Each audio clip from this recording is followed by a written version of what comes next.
Good afternoon. It's Jessica Nelson. I am back with more tips to help you to close more deals.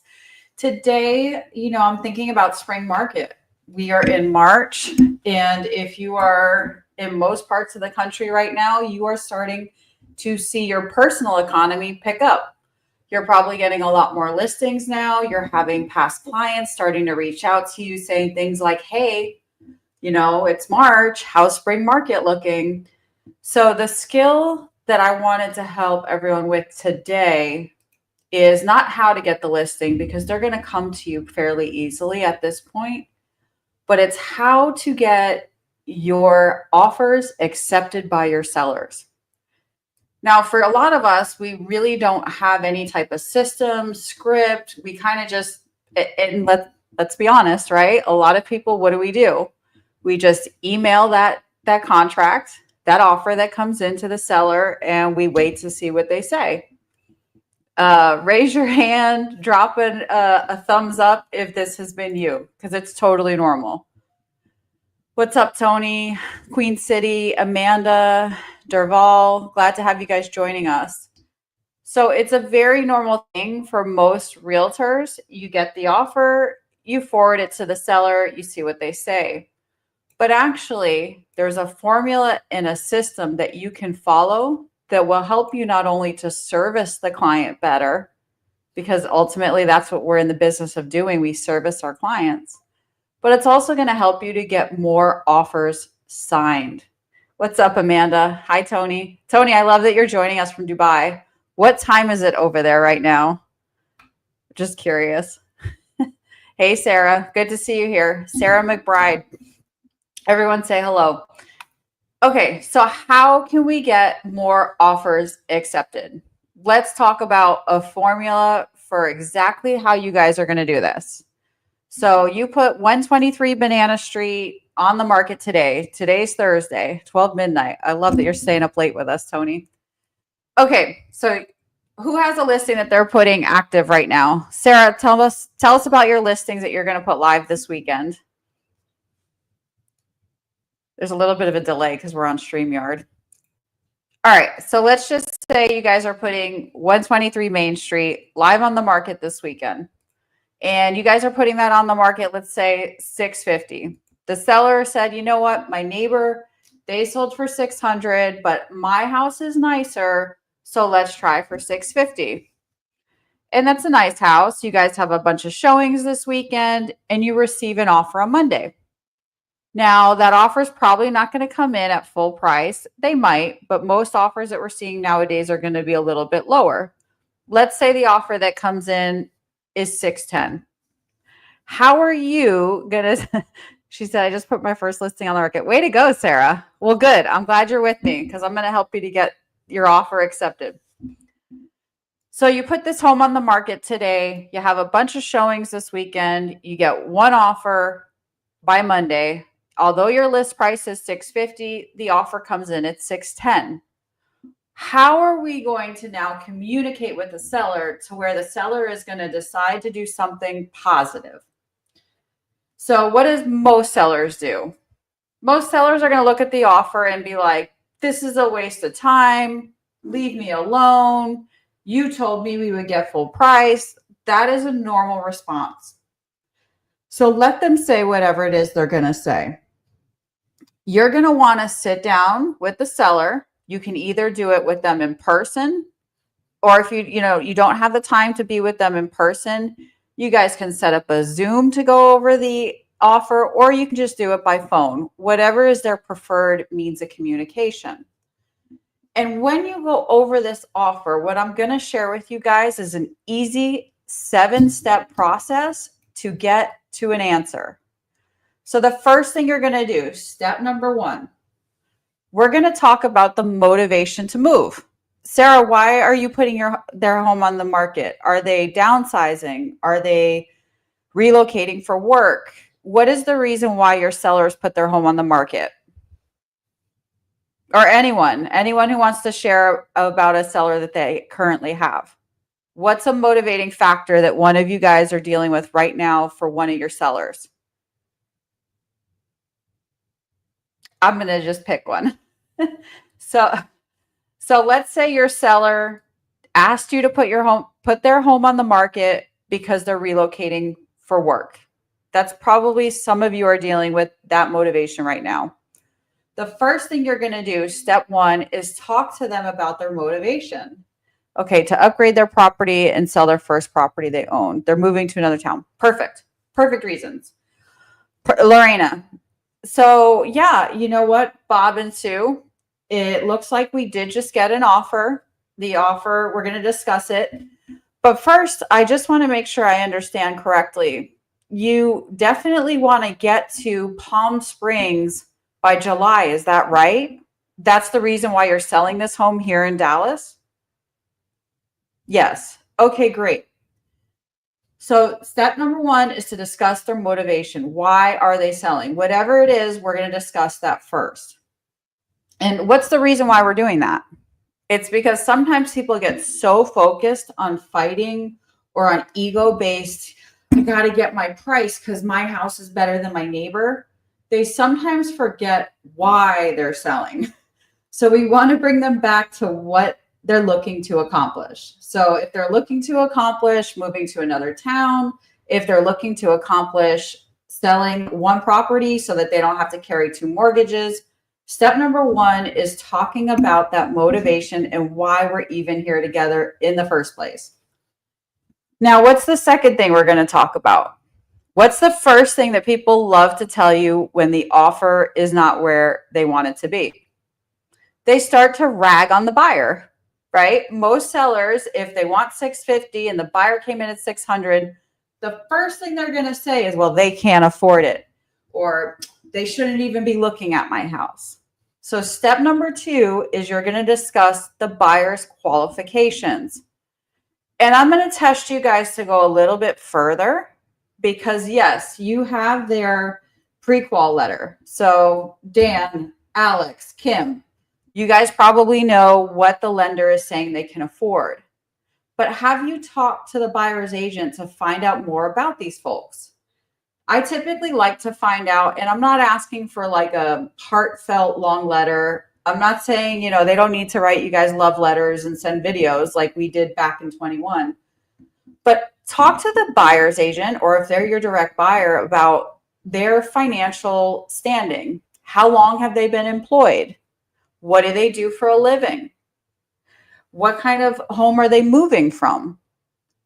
And what you want to do is get more information about that buyer. So, for example, I'm Lorena, and I'm sitting down with my client who is moving to Palm Springs from Dallas. Bob and Sue. So the first thing I want to discuss is you still definitely want to get to Palm Springs by July, right? Yes. Okay, great. Now, I have the buyer's qualifications, and it does appear that they are approved for a $665,000 loan with 20% down. I also got to know them a little bit better. I found out that the husband is an engineer. He's been employed by Raytheon for 10 years. And I found out that the wife is a teacher, and she's a tenured Dallas ISD teacher. So you want to get more information about who these buyers are in terms of their financial status. Now, be very careful and hear me loud and clear. We have discrimination laws no matter what state you are in. You are not to talk about people's religion, couple status, what kind of marriage arrangement they're in. All you're doing is talking about their financial arrangements to give your sellers a better idea of, can these people afford the property? Okay, I'm saying a lot at once, so if anyone has any questions, feel free to drop them in the chat. Stop me at any point in time. It starts to feel confusing. Step one, discuss their motivation. Step two, discuss the buyer's qualifications. Now, step three is going to be certain markets. Here in Texas, it's not really important, and in New Jersey, it was. Sometimes you're going to want to discuss the deposit. How much are they able to put down? Because some properties, especially in higher price points, loans are not going to get approved with only 3% down. For us in Texas, that's not really an issue. So I'm going to move on from step 3. Step 4. This is huge. This is the most important thing I'm going to tell you on this entire broadcast. How does every seller look at an offer? Where do they start? Do they start in the front or in the back, guys? What's the first thing that every seller looks at when they look at an offer? Who can tell me? What do you guys think? Is it the price? Is it the close date? What's the first thing that a seller looks at when they're looking at an offer? The price. Right. Which is exactly why, Tony, yeah, which is exactly why you're going to flip the script. And instead of starting at the beginning of the offer, what you're actually going to do when you're describing it to them is start from the end.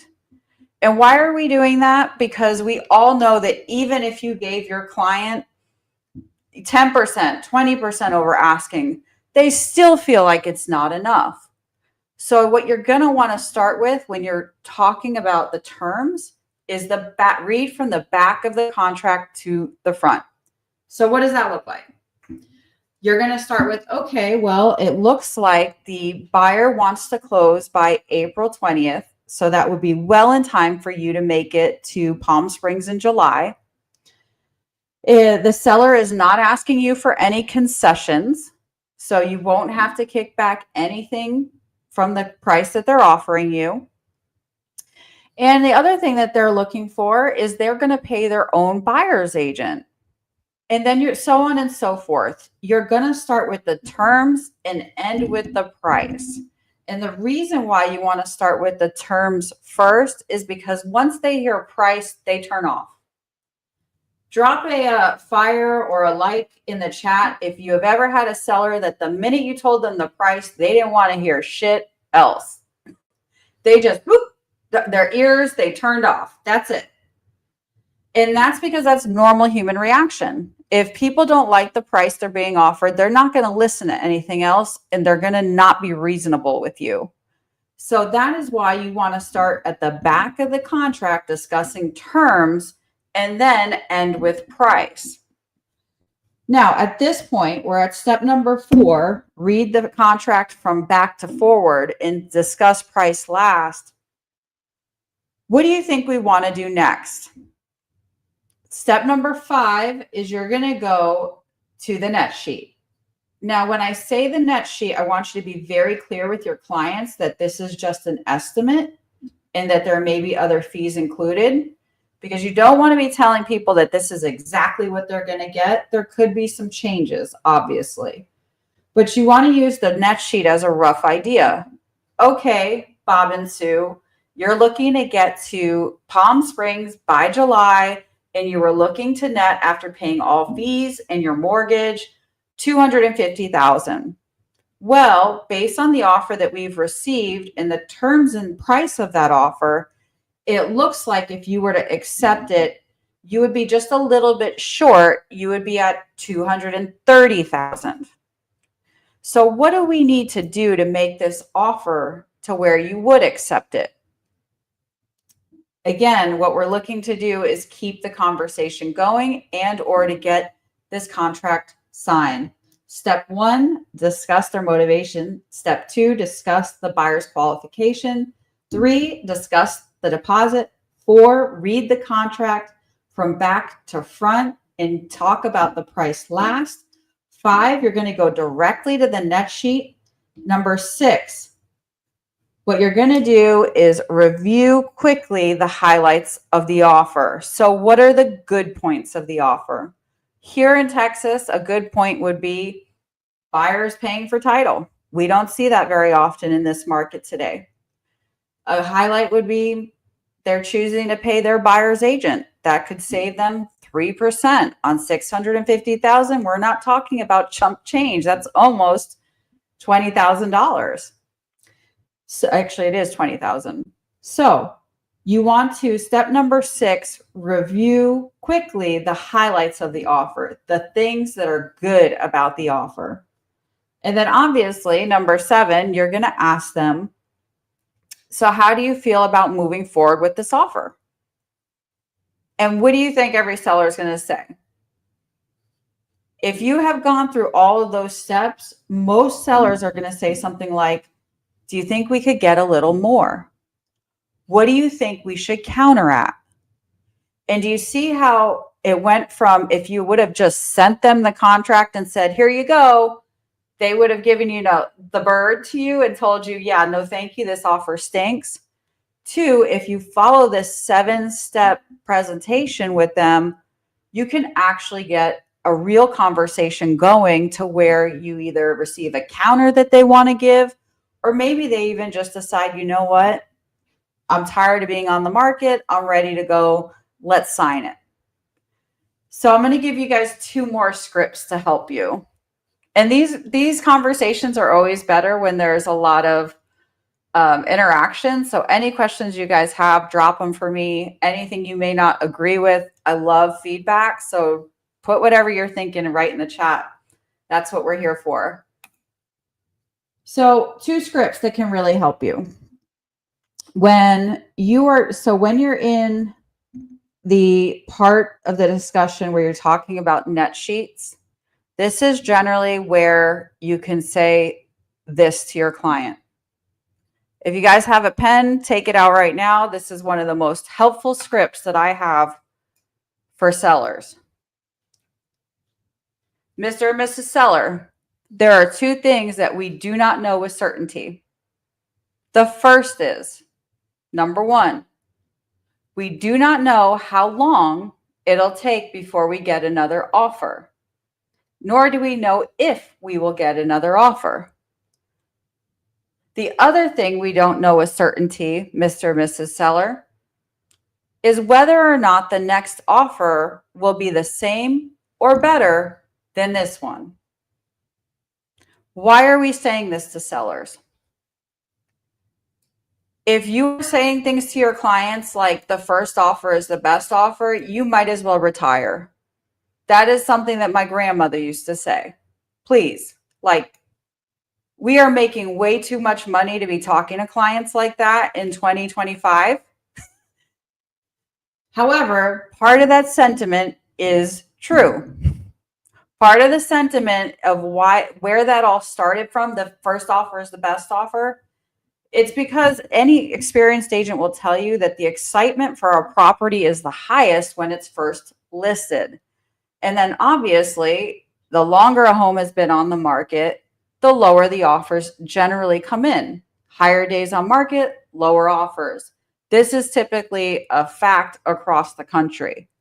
So when agents used to say things like, the first offer is the best offer, it's very lazy because what it's implying is, hey, I don't want to do any work to find better for you. Hey, I'm not interested in negotiating or working hard for you. It implies like you're just looking to shuffle some papers and get something signed, which all of us, with how much we're being paid, should be doing a lot more than that for our clients. But the underlying root of where that comes from, that old school saying, is that typically the best offers come in the beginning of the listing period. And that's true. So if you're getting offers in the first 2 weeks and your client is like, no, this sucks, I'm not interested, they're likely going to start chasing the market down and seeing lower and lower and lower offers as they spend more time on market. So while we never want to have a conversation with somebody that's lazy or implies that you're not capable of negotiation, what you do want to do is help your clients to see that there are 2 things you do not know with certainty. Number 1 is how long it will take until you get another offer. Could it be 30 days? Could it be 60 days? Could it be 90 days? And the second is, will the next offer be the same or better than the one you currently have? Maybe that next offer is going to come in lower. So when we're asking this question, what we're really looking for is for the seller to take a positive action. And what is a positive action? A positive action when you receive an offer, there's only 2 of them. The first, which is awesome if you can do it, is they sign the contract, they move forward to closing. The second would be a counter, which is going to be, in most situations in today's market, what you're receiving. So let's talk about the script for that. Mr. or Mrs. Seller, this is another great script all of you guys can use. I'll let you get your pens out. Mr. or Mrs. Seller, with any offer that we receive, you always have 3 options. Really, this stuff is gold, guys. So if you don't have a pen, go ahead and record me, screen record me, whatever you got to do. This information is yours, and I hope you use it because it will work for you. Mr. or Mrs. Seller, with any offer, we have 3 options. The first is we can accept the offer, sign it, and move forward to closing, and you will receive your money according to the contract on April 20th. The second option is you can decide to reject the offer and continue to look for something better on the market and not respond to these buyers. We would just let them know that we reject their offer. That ends the conversation. Now, the third option that you have when receiving an offer, and this is the option that most sellers choose to take, is you can continue the conversation by countering with a price and terms that works for you. So, Bob and Sue, I know that you need to get to Palm Springs by July. I know that your net sheet needs to be at 250, and it looks like we're currently at 230. What would be a counter that you and your family would feel comfortable with if the buyer accepted it? And then what do you guys do? You hush, and you're going to literally, you're going to want to jump out of the phone or out of your shoes. You're going to die to say something. But as soon as you say that, you have to be quiet until they say something. And if you're there with them and they stare at each other and they take a minute, or if they start arguing, you just STFU. You have to be quiet. And trust me when I tell you that this is the hardest thing, because they're going to start to like most couples, they kind of bicker. They're like, well, honey, I think that we should just take it. No, I need to get this price. I put all that money into the roof. And they kind of go through their own thing in front of you.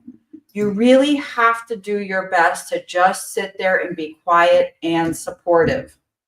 Because what's going to come out of that conversation between whoever's involved as the sellers, whether it's husband and wife, parent, brother and sister, whoever it is, they're going to decide together what kind of counter they feel comfortable with. And then your job is going to be to put that counter in writing and take it back to the buyer. And again, either the buyer is going to accept that, or you'll continue the negotiation process. One thing I would warn all agents to be aware of: you're never going to convince anyone in the history of the world to do something they don't want to do. No matter how crazy or silly you think it is, because raise your hand if you have had a seller that got an offer that you couldn't believe. Seriously, raise your hand if you have had a listing where you were like, no shot am I going to get an offer on this thing. We're way overpriced. And suddenly you got an offer and you couldn't believe it. Raise your hand if that has ever happened to you. Dang, nobody's getting offers? Nobody? I think there's a delay. So if this has ever happened to you, then you know what it's like to be sitting there with them when they're going through all of this. You know that it's an amazing offer. You know that they're never going to get that offer again. You know it. But sometimes sellers have to find that out on their own. And I'm going to give you a bonus tip, because I'm sure that one of you, if you're a great listing agent, you're going to find yourself in this situation. It recently happened to me. We got an offer that was way above market value for a property. It was a cash offer, a 2-week close. When we got this thing, I was like, holy smokes, that is amazing. Seller said, no, I think we can do better. I don't even want to respond. I said, okay, I understand. Again, you're never going to convince someone to do something they don't want to do. Your job is to understand them and support them in what they want, right? So rather than arguing with them and telling them, you're never going to get a better offer, because all that's going to do is alienate your client. It's going to cause them to not trust you. It's going to cause them to feel like they're working against you and you're not working with them. All of those things are a disaster and doom for a listing agent. So to avoid all of that, what you really want to do is ask questions seeking to understand. Mr. and Mrs. Seller, I can appreciate that you've done a lot of updates to this home, and maybe you don't feel like this is the right offer. I guess let me ask you this. The only two things that we don't know with certainty is, number one, how long will it take for us to receive another offer? We've already been on the market for 38 days, and to receive this over asking offer is pretty amazing. Now, what's going to happen if it takes another 38 days to receive another offer? Can you wait that long? Sure. Well, the other thing we don't know with certainty, Mr. and Mrs. Seller, is we don't know if we're going to get another offer that's even close to this price. What are you going to do if the next offer that comes in is 50 or 100,000 less than this offer? What will you do then? Those are such powerful questions, guys, because it's the reality of what can happen. And rather than you arguing with someone and saying things like, you're never going to do this again, you're never going to get this again, it helps them to self-discover, well, shoot, what if we don't get another offer that's like this? Is this the most we're going to get? And maybe at the very least, even if they don't accept it, maybe they give you some sort of counter you can work with. Sometimes nothing works. Sometimes people are just dead set on something and they just have a number in their mind. And for those particular people, a question that I like to ask them is, Bob, I can really appreciate the fact that even though this offer is over asking and it's all cash and it accomplishes all of your goals, that maybe it just doesn't feel like the right offer for you.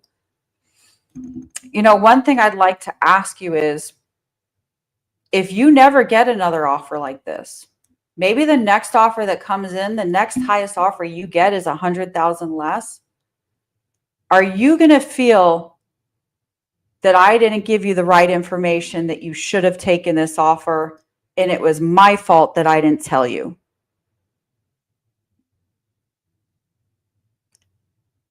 That is so powerful, y'all, because it's the truth. When they don't take the best offer, they don't blame themselves. Who do they blame? They're not going to blame their wife or their husband. They're not going to blame the dog. They're going to blame you. Yeah. They're going to forget the whole fact that you went through all the facts with them. They're just going to remember that you didn't tell them that they should take that offer. So I love to ask that question. It's a very powerful question. All of you should be employing it when you're going through these situations. Mr. and Mrs. Seller, if you never receive another offer close to this one, and this remains the best offer you ever get, are you going to be angry with me, feeling that I didn't push you enough to take this best offer?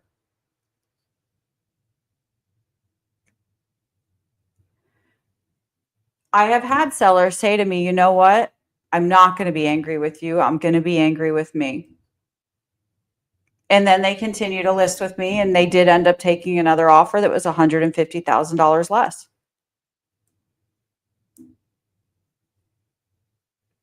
It's a really powerful question if you're having sellers that are just not wanting to accept great offers, and you know that they're not going to get a better one. It's very powerful to ask that question.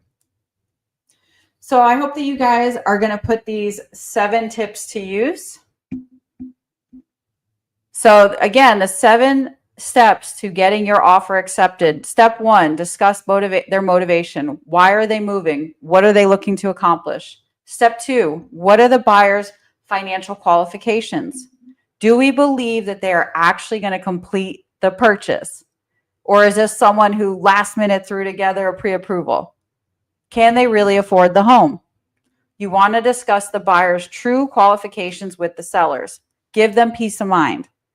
Number 3 is to discuss the deposit if you're working in a market where that matters. In New Jersey, it does. Texas, it does not. Number 4, read the contract from back to front, and you're going to discuss price last.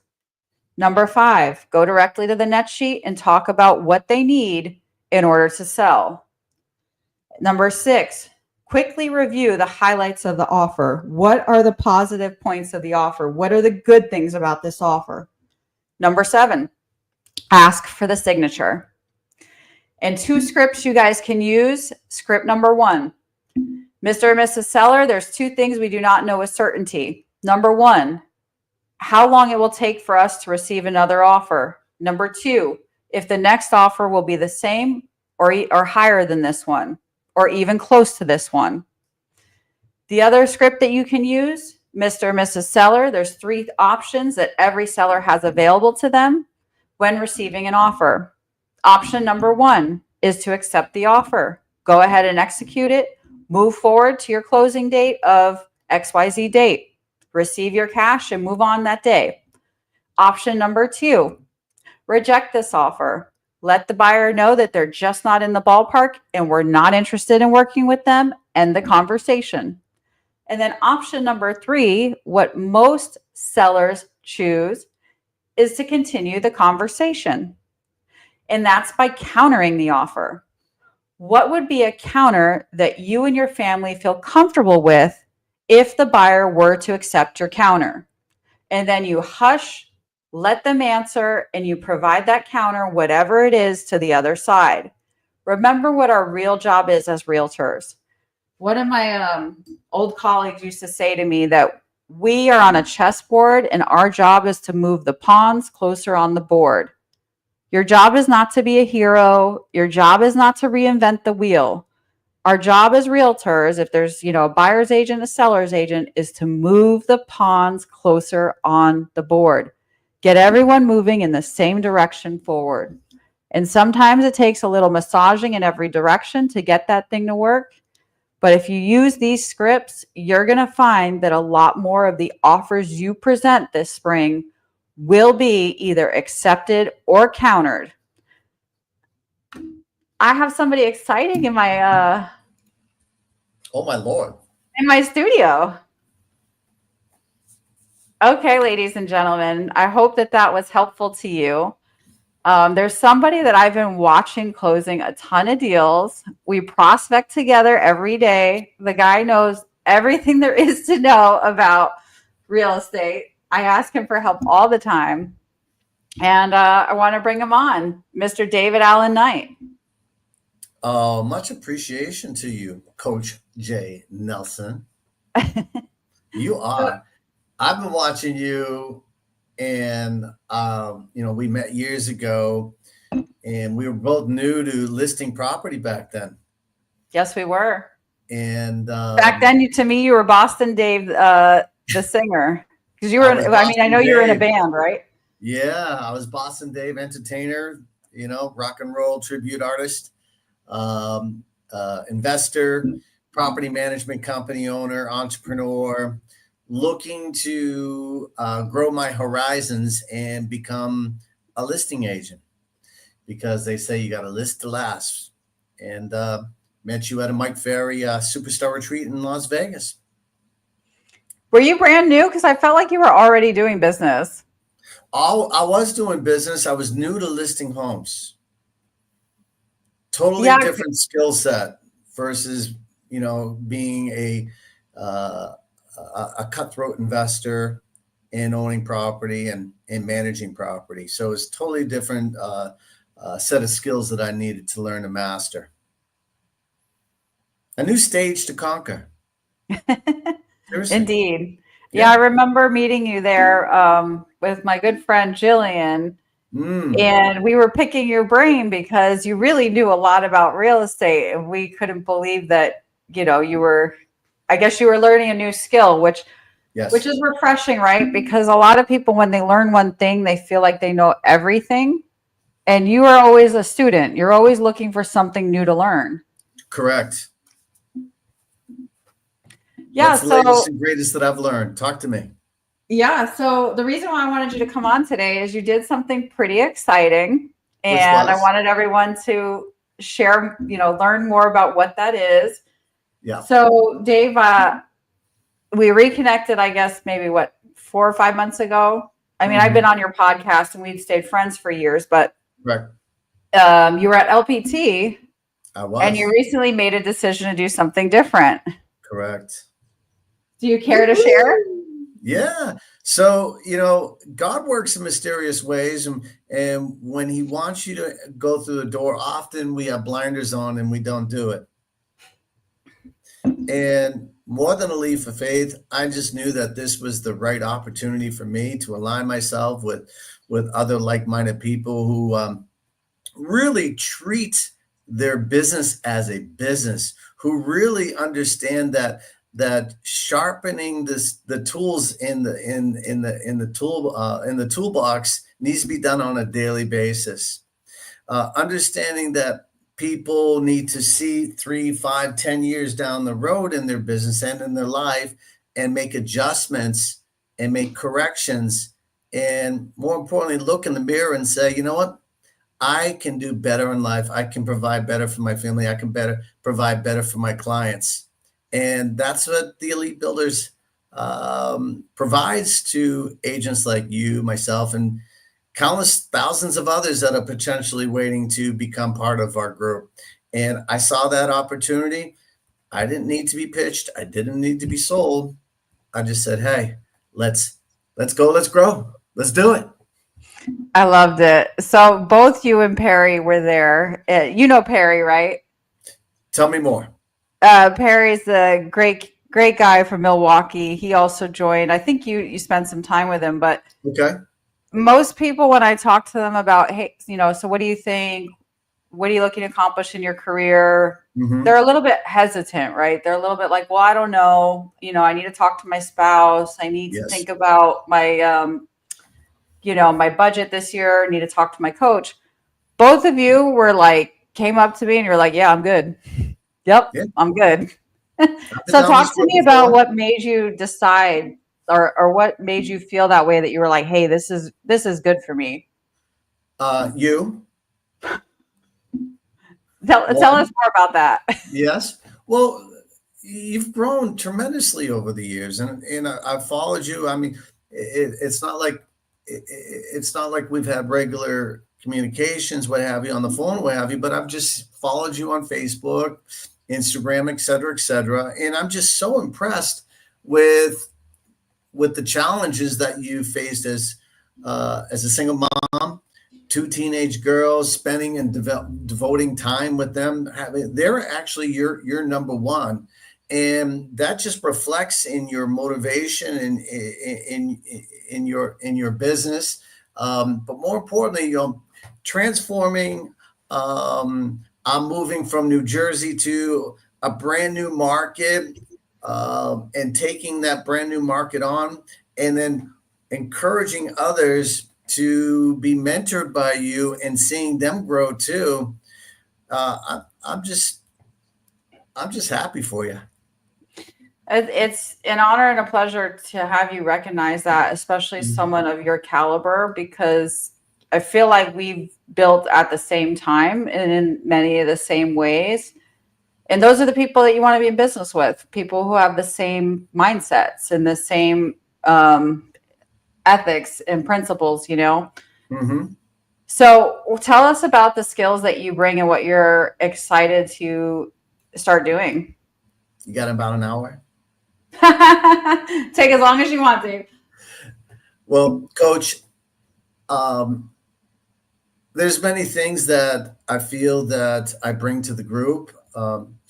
Starting with a simple text that I saw on the group text the other night. One of the gals needed coaching in regards to how to do a seller financing deal. I've done many of them over the years. It was at 8:30 at night, my time. And I said, if this is important, you need to call me now. And so she called me. I diagnosed the issue, the problem, the situation. I said, we need to get your client on the phone now. She got her client on the phone, pre-qualified him, asking several questions to see whether or not I can assist him with the deal and see whether or not the deal was doable for him, and coach them to how to put options together, how to put an offer together to make the seller want to do what they truly want to do, which is a seller financing deal. So all parties eventually will win once that paperwork is signed, and I'm looking forward to assisting her with any way, and the buyer in any way, and just one of the many things that I bring to the group, other than hey, I can command the stage and do a 90-minute rock and roll show flawlessly. I can sing all the Backstreet Boys, all the New Kids shows. I can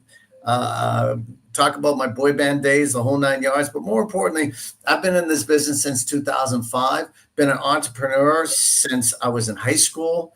And I just see many good things coming with this group and with what EXP has to offer for the long-term stock, revenue share, all of that. I'm just excited as always. And I'm just happy to be a partner with you, Coach Jay Nelson. I'm excited to be your partner too. So I want to make sure everyone really understood what you just said. We have a group chat with all the realtors in our group, right? And a gal put out on the group chat, a newer gal, that she needed some help with seller financing. Now, David's not asking for a referral fee. Nope. David's not saying, give me the deal. He said, sure, I'm happy to help you. I get my commission in heaven. But this is when people talk about collaboration, they're usually describing like co-listing properties or something that's like a financial benefit to them. Right. And what you're demonstrating is collaboration in like paying one forward, that you never know who's going to bless you. And you're just doing the right thing because it's who you are. Right. And this is the type of culture that Dave and I are really keen to continue creating, is a group of people who actually help each other, because maybe he knows how to do seller financing and Dave knows how to do most things actually, but let me use somebody else. Maybe one person is great at for sale by owners and they can get a for sale by owner listed super quick.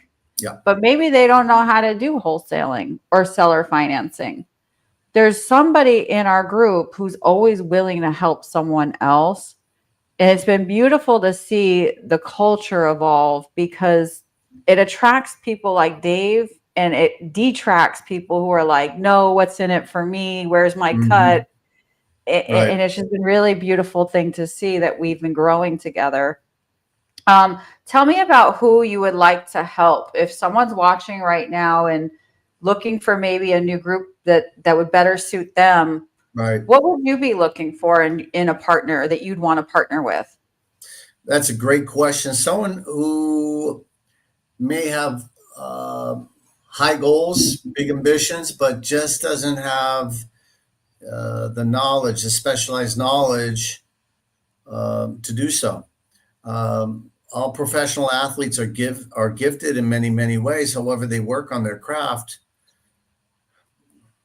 every single day for hours. I mean, just think a pro football player will practice, 3 hours on the field and 3 hours in the gym every single day for a 1 hour football game on Sunday. Yeah, absolutely. And we're looking for people who A, want to grow their bottom line, B, want to do best for their family, themselves, and the community, and give back and get their commission in heaven, shall we say. So To sum it up, I'm just looking for go-getters who may have rough edges. I have rough edges. I'm from Dorchester, Massachusetts. It's one of the toughest towns in New England. I'm proud to say it. And I'm supposed to be a firefighter or a policeman or some union contractor working in a union back home and hanging out in a bar. And and that's okay, but that's just not me. Right. So we're looking for hardworking, ambitious people who just need a little bit of help. Exactly. Even if they do talk funny like me. So we have this prospecting room, y'all, and it's getting great because we have Dave's Boston accent, my New Jersey accent. We have a lot of Texan accents. Now we have Perry, and he has like a Midwestern Milwaukee accent. That's cool. All of us just talk funny, all of us. Right. And can I give an example? This morning, I'm listening to the conversations. I always give compliments, and I will give out some advice. Andrew, who is on fire, Andrew's awesome. Working the program. I was listening to his conversation, and the seller was frustrated because realtors have let him down. Oh, we hear that every single day talking to expires and cancels, don't we, Coach? We sure do. And I heard that, we have a buyer and it's under contract. And Andrew accepted the fact that he told him that there was a buyer and is under contract. And then I said, did you ask a further question? What do you mean? Did you ask if there was an earnest money deposit, and was the deposit in escrow at a title company? He goes, I didn't know I was supposed to. Get on the phone right now and ask those questions. Keep asking questions. What did he find out, Coach? I heard him. He was so excited you helped him. He said that worked. There was no earnest money, and the wife and husband, I guess they started arguing. Yes. So the property's not under contract. Here's another way that we help people, because we understand that we need to keep asking questions, not because we're nosy, it's because we are professionals. And we can actually help people by asking the right questions, which it seemed like a light bulb went off for Andrew, because he's very kind to people. And I think sometimes he doesn't want to, Southerners, sometimes we don't want to offend people by asking too many questions. But I noticed that when you told him to ask that, he realized, oh, I am doing something to help them. Mm-hmm. This isn't rude. This isn't me being pushy. No. This is me actually finding a problem that I can help them solve. Correct. And it was like a light bulb went off for him when you gave him that, that advice. Mm-hmm. So you're helping agents, and what are your goals? Your personal goals? Oh, wow. Finish my beach house, which is okay. Almost done. Sell my current residence. And your beach house is in the shark capital of the United States, right? Shark capital of the world, New Smyrna Beach. Yes. Wait, so let me ask you, can you not go in the water, or are you going anyway? Oh, I love the water. I go in all the time. I love it. So who do the sharks attack? Sharks don't attack anyone. It's all just a myth. People have been watching Jaws too many times. Oh, okay, go ahead. Right. But it is, quote unquote, the shark capital of the world, just because a river flows out into the ocean there, and the sharks. There's a lot of stuff for them to eat, I guess. A lot of protein hanging out in that water. So, finish my beach house, sell my current residence, which has doubled in value, thank you, which I picked up on a lease option back in 2015 for a low price. So talk to people about that real fast. Sure. I want to hear more of your goals, but I have been watching you do this as we're making calls. Okay. And I've heard you say to other agent, yes, ma'am, Jamila, they are recorded. They're on my YouTube channel. I've seen you help coach other agents like, hey, why are you giving that to an investor? Why don't you buy it yourself? Yes. Can you share a little bit more? I see a post on Facebook the other day from another agent that sells a lot of homes like us and has also been trained by the same organization, Mike Ferry organization. And he's listing a duplex. I'm like, bro, Why don't you buy it? Why didn't you do the deal? Why are you looking for a $10,000 commission when you can acquire an asset and lower your tax liability, et cetera, et cetera? Think like an investor, think like a business person versus have those realtor blinders on. So how does that happen? So for the like, deal, yes, talk to okay, us like we're dumb okay. dumb. So many of us may have started with a brokerage called Keller Williams, and Keller Williams has Bold, which is Mike Ferry Training Light, and they have the Bold 100, where you have to go do 100 contacts in a day. So what did I decide to do? My motivation that day was, one, I was going to find a home in that neighborhood because my ex-wife and my kids lived in this Winter Park neighborhood, and I was hell-bent to own a Winter Park pool home. So on that day, I dressed the part and I went door knocking. And you're a door knocking expert, and you know it works. I Yes. went up and down and around the corner, knocking on every door, but I was just looking for the one property.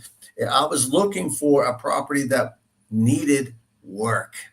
And that's what I look for. I look for beat up properties. I look for vacant properties. And I came across this property, and of course it was all overgrown. It had a stake in the front yard with a notice from the city. I said, So peeked through the windows, empty, went around the back. Pool was filled with 1,000 frogs. It was green. It was nasty, all overgrown. I was like, this is perfect. I love this. Stuck my card in the doorway, put a door hanger, We Buy Houses, skip traced the, the owners, called them up, and they're like, we just got you. We're at the house. We just got your card.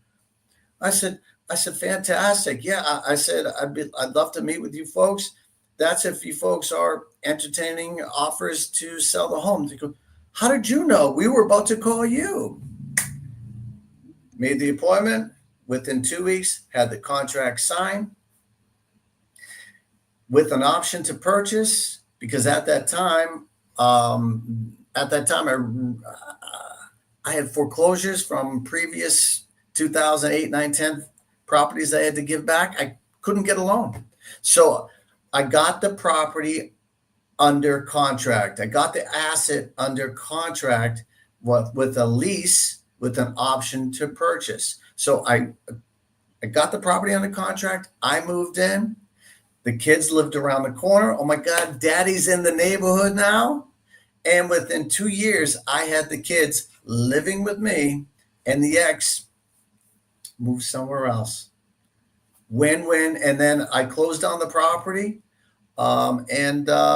It's doubled in value. It's one of the best pool homes in the neighborhood, and Winter Park is nothing to sneeze at, ladies and gentlemen. And so my time is done on that property. I'm going to cash out, and I'm going to take that money, invest it somewhere else, most likely starting a private lending business. And something else, it's all this money that we're making. We need to reinvest it. Our money needs to grow. And again, most agents have short-term itis.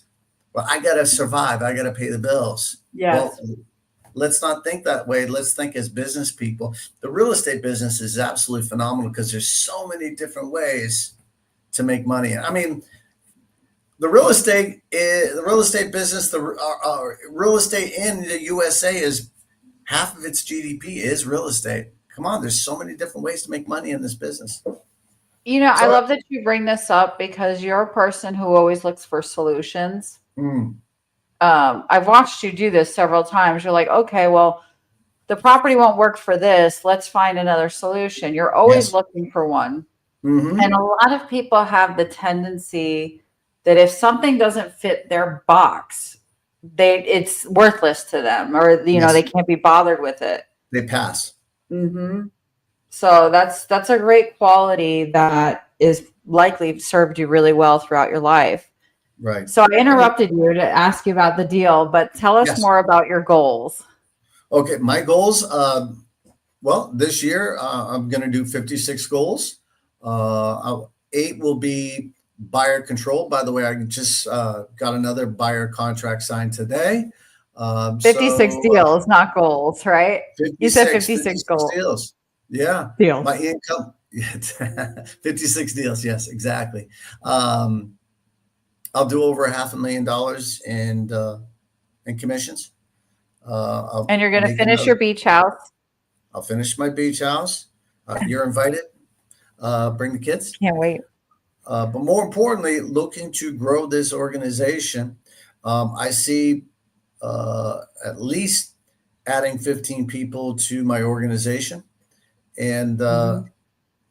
that's just a start. But more importantly, giving to the organization whenever I'm called upon, and I see myself, and I've rocked many stages, many nights. We're talking House of Blues, et cetera, et cetera. Those types of venues,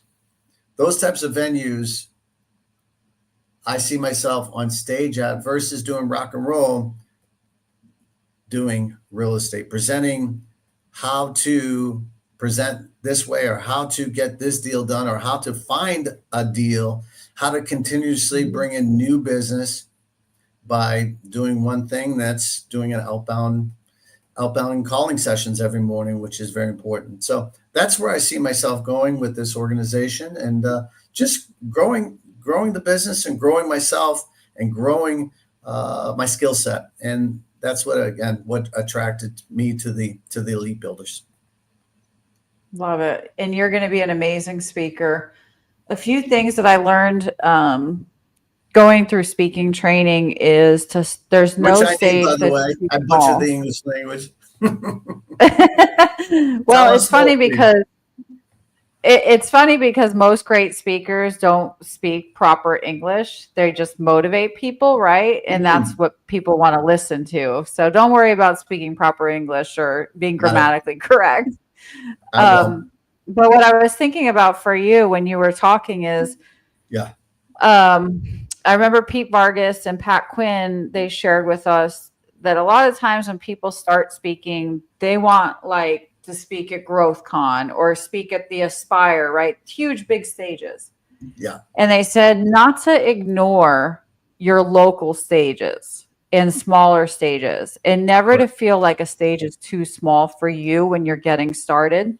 And one thing I learned from them is they said, call your local chapters. So, anyone who's watching this, if you're like Dave and you're like, I'm a great speaker, people need to hear my voice. A wonderful place for you guys to start is like your local chapter. So, I think you mentioned ARIA, right? The investors group that you're a So part I'm a of. member of CFRI, which is the Central Florida Realty Investors. And that's where I got my education in regards to how to do non-traditional real estate deals. And I seeked out a mentor, and I went through a year-long course, paid good money.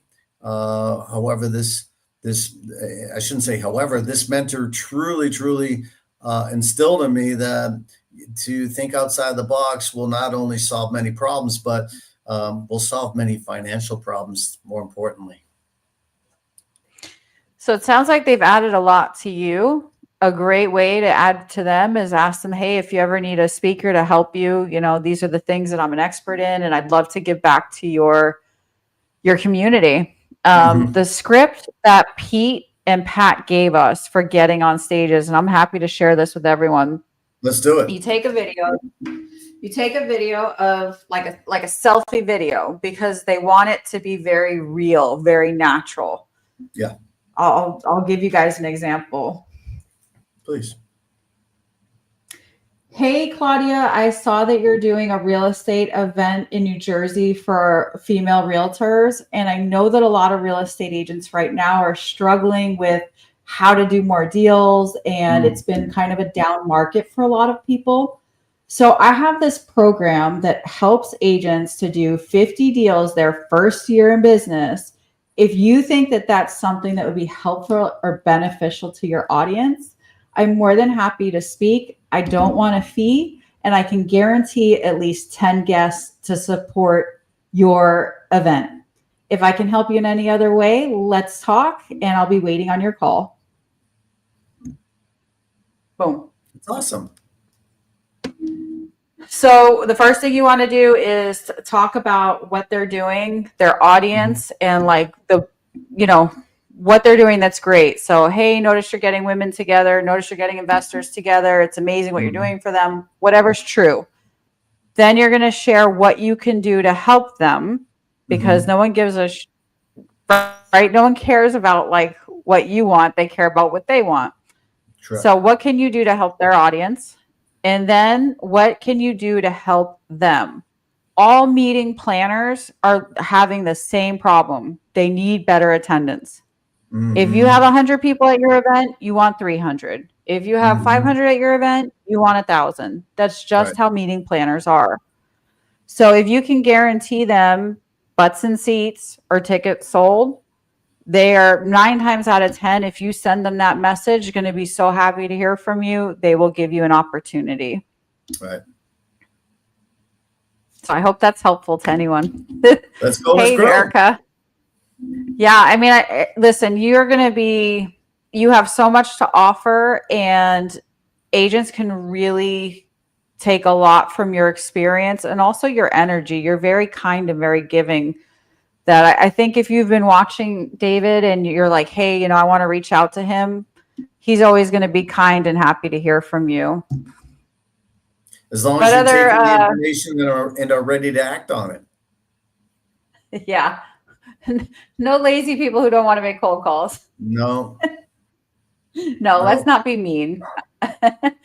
Listen, everyone has their own way of getting leads nowadays. If you're great at social media, do your thing. I mean, Yep. some people are doing really well from social media. So, what other thoughts do you have to leave us with, Dave? Coach Jay Nelson, last thoughts. You are who you associate yourself with. You are the people you surround yourself with.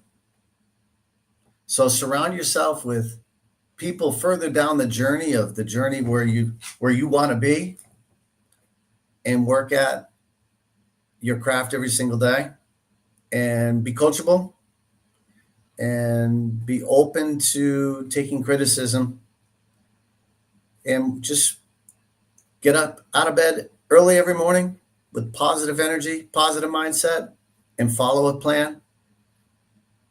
You will be successful. That's what I'd like to end things with. Well, you heard it here, ladies and gentlemen. If you would like to spend more time with David Allen Knight, Boston Dave, you can follow him. What is your Instagram handle? Right there, David Allen Knight. Changed it yesterday. Oh, you did? Perfect. No more Boston Dave. Boston Dave is Boston Dave. He's a fun guy. He rocked many stages, can tell jokes.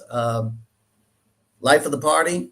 I still am, but those days that's another chapter in life. I'm David Allen Knight now. Yep. So if you guys want to hang out with us, we prospect every morning, Monday through Friday. We're broker agnostic. You do not have to join EXP. All we ask is that you're doing deals and having fun. So reach out to either David or myself, and we'd love to help you do more deals. Let's go. Let's grow. Let's go. Let's go.